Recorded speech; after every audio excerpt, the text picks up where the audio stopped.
Okay, so I just figured that I would start this unboxing with YOLOPARK AMK Pro Series Optimus Prime. He has die-cast parts. The AMK stands for Adult Model Kit. This is a non-transforming figure, which is pretty much the best approximation of G1 Optimus Prime we're probably likely to get until maybe Studio Series 86 Prime later on in 2024. So just off the bat, you can look at the box, and it's a very comic style. It actually looks like a G1 comic cover. It has YOLOPARK, Optimus Prime. It's a 20 centimeter model kit, fairly large, but could still scale very well with classics or legacy line series. It does indicate that it has die-cast parts. Not really sure to what extent it is.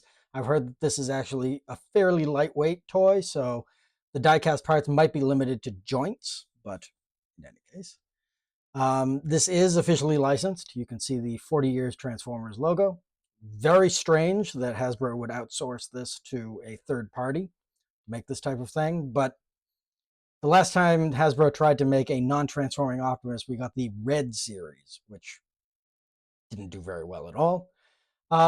They were pretty good figures, but they lacked a lot in terms of size and just general accuracy to the G1 look.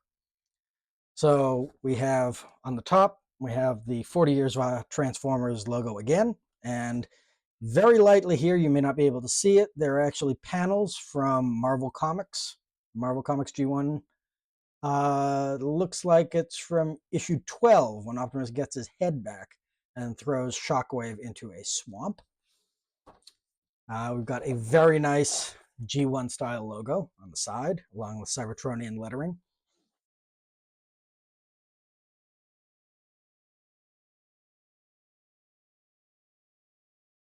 You have the G1 logo again on the bottom, along with some nice detailing. And on the back, we have an inventory of what's included, accessories, stand, some indication. I think this might indicate what parts are die-cast. We'll find out when we actually open it up. I got this figure from Amazon, not from YOLOPARK's official website because they were still out of stock at this point in time. But we will see exactly what we can see. It seems like this is an outer case to the box, so we will slide this off. All right, so we open up the sleeve, and we've got a very nice holographic illustration of Optimus. They appear to be using the evergreen designs for the figure now, which is apparently Hasbro's established version for all G1 Optimus Prime figures, toys, media, merchandise. I don't really think that it's a great approximation of G1 Prime. It looks heavily influenced by IDW's run on the line, but it is what it is. Looking at it now, it proudly proclaims die-cast here. Continuation of the illustration on the side. Once again, the 40-year Transformers logo on the back.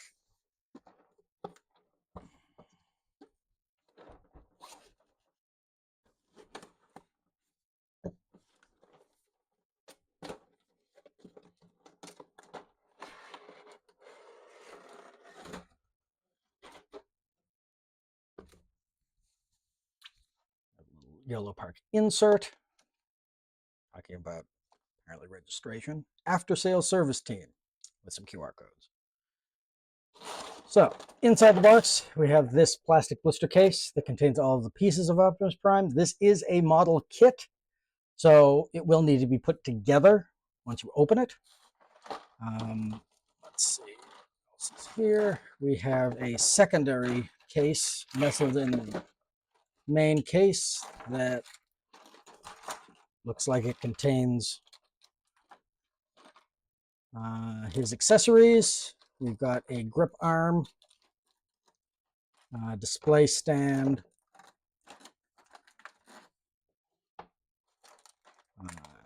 Energon axe attachment, secondary leg assembly. Don't know exactly why they're including that. Megatron in gun form with his stock slide here. Just push. Approximation of Megatron in gun form from when Prime used him a lot in the G1 show. Autobot insignia for the stand.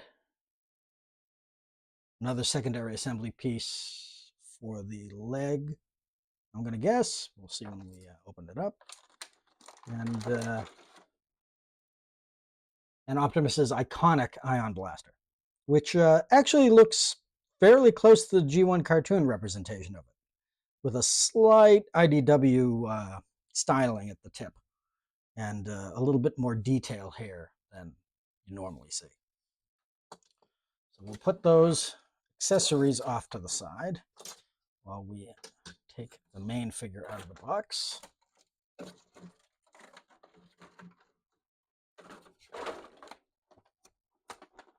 So here is the Optimus kit in all of its glory. There's no tape attaching the two parts of the plastic clamshell. And so it's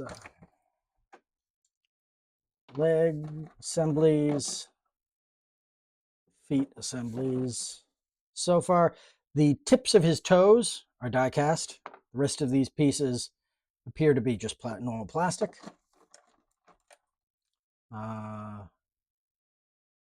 These are, I believe, his kneecaps. These are also die cast. So it seems like his thighs are going to be die cast and the rest is going to be plastic.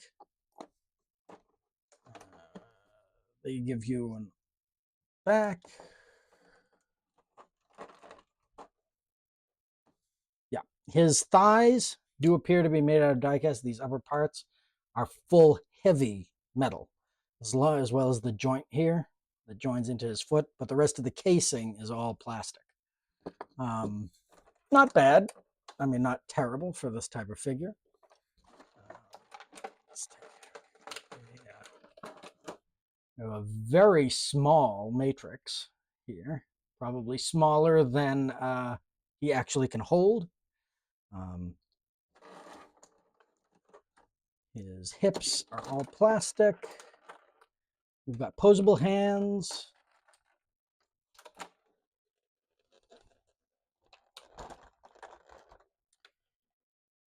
The windows to his chest piece appear to be die cast. The rest does seem to be plastic.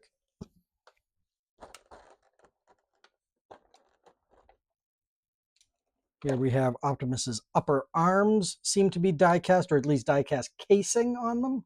The rest appears to be plastic. His shoulder pieces, which have a very nice tempographed white Autobot insignia on them. Finally, we have his head, which is a very good approximation of the G1 look. All right, so let's take a look and see exactly. This did not come with any instructions for assembly, so it's going to be on the fly. Let's take a look.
All of these joints seem to be very tight,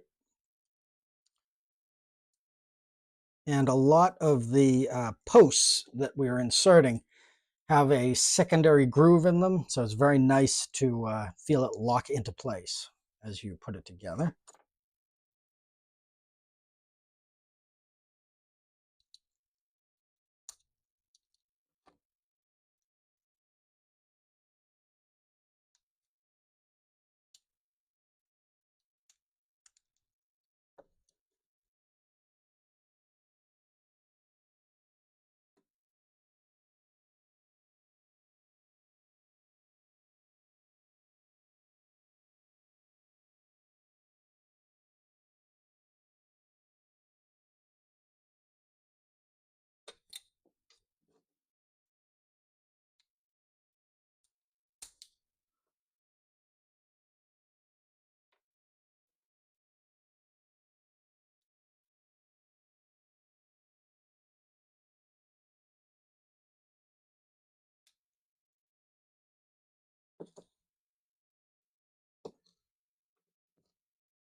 The chest opens up to reveal some of the inner workings and has a very nice post for the matrix to fit into. That's nice.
Have a nice little stand with an Autobot insignia on it.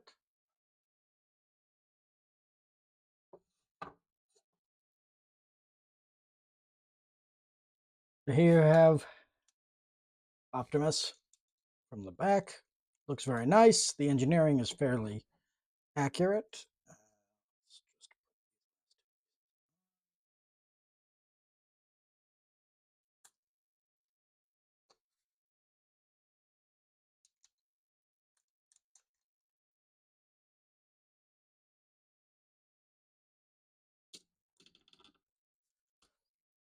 See, he has very nice articulation.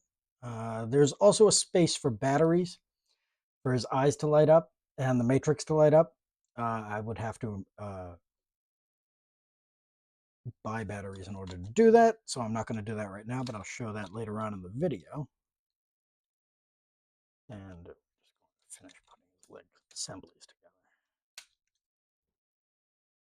together.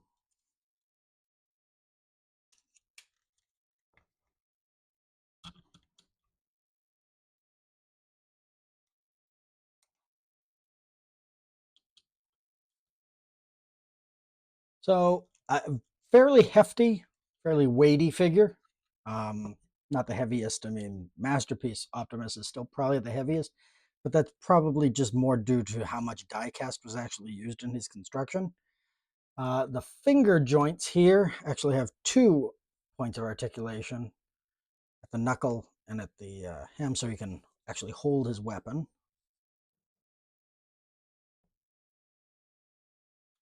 The gun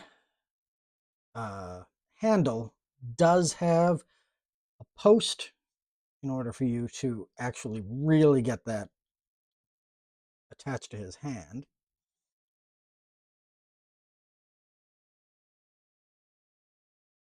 And in order to put his Energon axe on, you would need to remove his hand in order to put it on. I know this actually typically is not the arm that he uses the Energon axe on, but I'm using it just as an example. And then he can also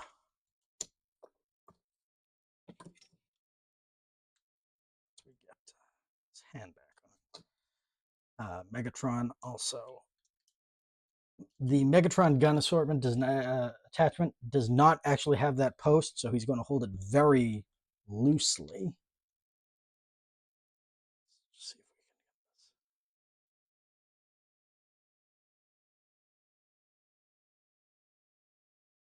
Very loosely, not really, doesn't really fit in his hand very well. But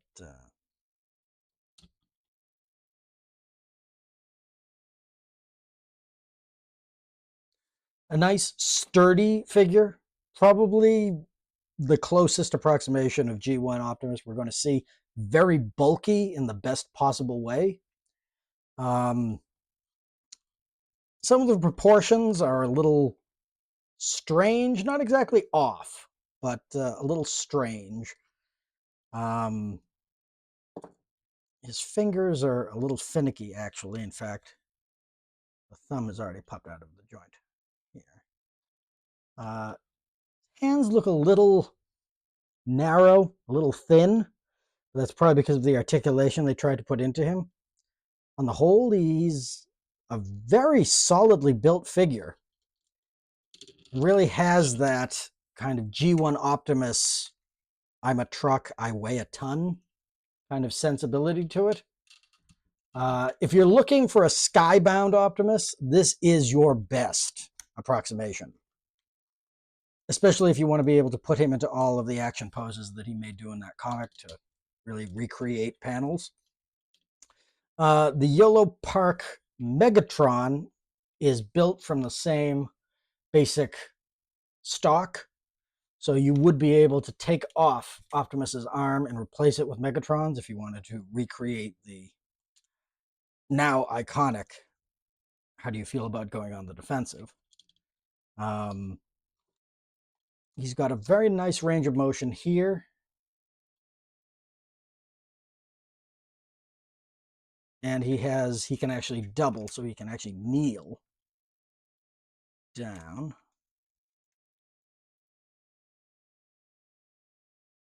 His toes are particularly articulated here, with several points, and this covers anything that might happen.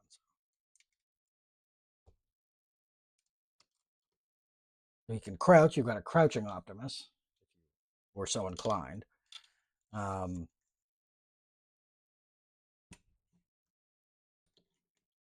But yeah, if you were looking for a good G1 style Optimus at a pretty reasonable price point, this is probably your best bet.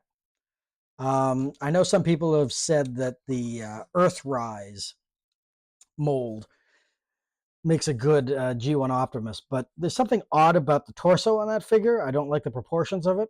This is perfectly proportioned, perfectly posable and articulated. It's probably your best bet. Just gonna pop some more of these joints in a little bit more, get him a little bit more stable.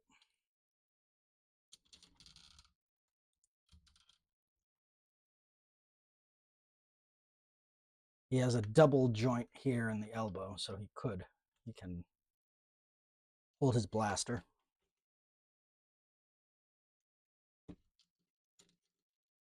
And he also has wing joints here so that he could grip something in his front of him. Yeah, I would say really the only thing that the red version, the Hasbro red version of the figure has that this does not, is the red version comes with a jetpack that he takes from Sideswipe in More Than Meets the Eye. Not really a huge loss, quite honestly, especially for the way this figure looks. You can see that he has a really nice, thick torso, and because he doesn't transform, he looks perfect from virtually every angle. But once I get the Megatron figure, I will replace the arm, and we'll see how that looks. YOLOPARK's mini versions of the figures, which have a little bit different proportions for the arms and legs, a little bit more super deformed. They come in a 2-pack, Optimus and Megatron. You can immediately replace Optimus's arm with Megatron's, and there's no problem. There's a lot less articulation. They have molded hands. In all, YOLOPARK has done a very good job with the license. Not really quite sure how that happened. I know that Flame Toys was making IDW versions of the characters as superposable model kits, but those are now astronomically high on the secondary market. For about $30, getting a fairly hefty die-cast Optimus, you really can't go wrong. He also has articulation here in his waist, so he could lean down a little bit, you know, if you wanted to have him crush a deer. But yeah, I'm really interested to see what other figures YOLOPARK will be coming out with. Optimus looks great. Is a great figure, great posability, heavy in your hand. Megatron looks fantastic. I have to go hands-on with him. I hear that they might be doing Soundwave next, which would be interesting, especially if they allow his chest to open and release cassettes. And I mean, obviously we're going to get a Bumblebee. I don't know after that what YOLOPARK's are going to be doing, but I think that these are definitely a step up from the Red series and definitely a figure that belongs on your shelf.